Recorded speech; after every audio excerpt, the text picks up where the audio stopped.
The landings of the Turks in Italy had sealed the doom of the conversos. The first proceedings of the Inquisition in Castile were held February 6, 1481. At the same time the bubonic plague was raging throughout Spain. The conversos were now thoroughly alarmed, and at last began to flee from Seville. Several of the most powerful conversos met in the Catholic Church of San Salvador to discuss means for protecting themselves.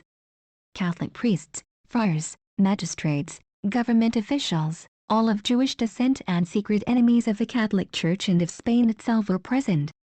Diego de Susan, a rabbi whose fortune was estimated at 10 million maravedis, demanded in a fiery speech that they resist the Inquisition by force. They knew they had the main power of the city in their hands, and they decided to assemble troops, and to kill their enemies and thereby avenge themselves. By a stroke of fortune, Isabella found out about this plot. The chief conspirators were seized. Susan and his wealthy accomplices were tried before a jury of lawyers. Several of them confessed and were given penances to perform, whereas 6 of the ringleaders were declared to be impenitent heretics and were turned over by the inquisitors to the secular officials of the town. The 6 unrepentant conspirators were taken outside the walls of the city, tied to stakes and burned. Susan's execution was 3 days later. Thousands of conversos now fled in panic in all directions, some to Portugal, some to Italy, where the Jews in times of persecution had never failed to find a protector in the Pope. And so it went from city to city. Even the inquisitors were astonished to find how large a percentage of the conversos were engaged in undermining the church itself, to which they professed allegiance, and in intrigues and conspiracies against the crown and the country itself.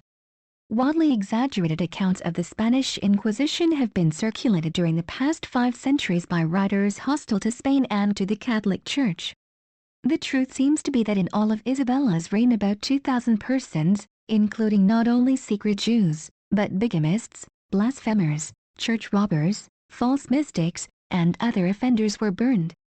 Public opinion undoubtedly approved of the Inquisition, and Isabella herself always referred to it with pride. Jewish writers in the last 5 centuries who have dominated our literature have accused Isabella of having brought about the intellectual decay of Spain because of the Inquisition. This, of course, is a great big lie. For the intellectual life of Spain was never more vigorous than in the century after she established the Inquisition. It was the period of her 3 greatest poets, Cervantes, Lope de Vega and Calderon, the golden age of her literature. It was the period when her finest schools and universities were established, while foreign scholars flocked to Spain and were honored, and medicine and other sciences made their most notable gains.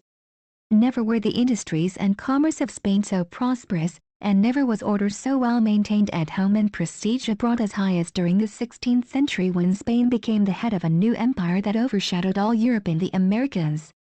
There is little doubt that the main cause of this great resurgence of Spain was her partial cleansing herself of the Jewish pestilence in her midst. This internal house cleaning came none too soon. The Mohammedans were determined to make an attempt to conquer all of Europe.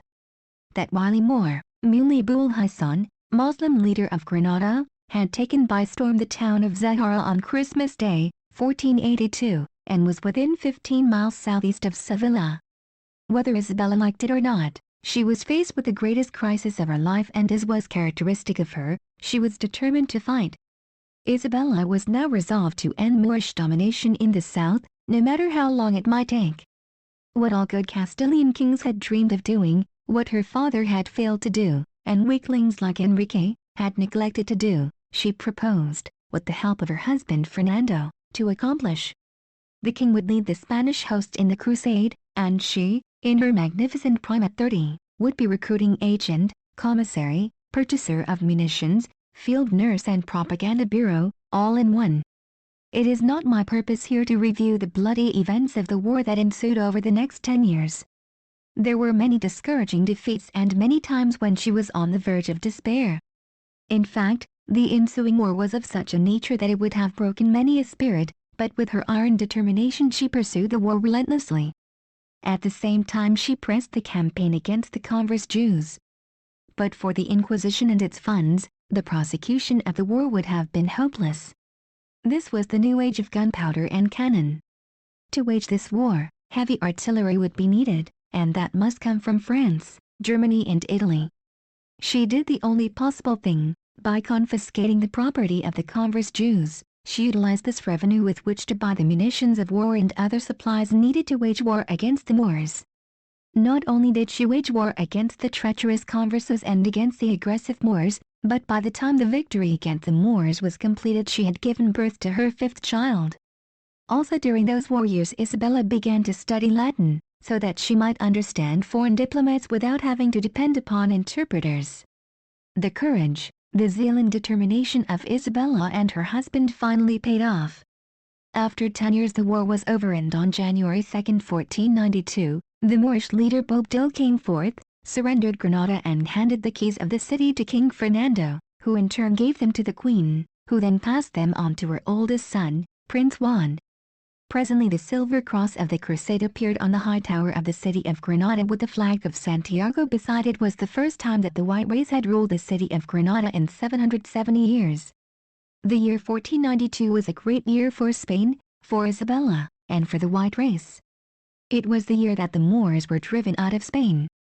It was the year that Christopher Columbus, under the auspices of King Fernando and Queen Isabella, set out for the New World and discovered America. It was also the year that the royal couple of Spain made a determined decision to rid the country of the other part of that treacherous foe, the synagogue Jews. By instituting the Inquisition, Isabella had been mainly concerned with protecting the Catholic Church and driving out the secret Jews from the hierarchy and membership of the Church. To a large degree she had been successful in this. However, this had not at all affected the synagogue Jews, namely, the Jews who stayed loyal to their Judaic faith. She found that they were still ravishing the country to a large degree, betraying Spain to the Moors and the Muslims at every turn, and still in possession of a tremendous amount of wealth and power, all to the detriment of her beloved country. Not only that, but they were continually stirring up the newly converted converse Jews to acts of sacrilege and offenses against the Church. Bernaldez, the Spanish historian of the time, writes about the Jews. They, the Jews, live mostly in the larger cities, and in the most wealthy and prosperous and fertile lands. And all of them were merchants and vendors, and had control of the taxing privileges and were the stewards of manors, cloth shearers, tailors, cobblers, leather dealers, couriers, weavers, spicers, peddlers, silk merchants, jewelers, and had other similar occupations. Never did they till the soil, nor were they laborers, nor carpenters, nor masons, but all sought easy occupations and ways of making money with little work. They were cunning people. Fernando and Isabella finally decided that the Jews were the ruination of Spain and that nothing would remove the root of the trouble but to drive them from the kingdom. On the last day in March, 1492, they issued an edict ordering all Jews to leave their kingdom on or before July 1, taking with them no gold, silver, or minted money. On August 2, the day before Columbus sailed for America, the Jews had to leave unless they were baptized and converted to Christianity.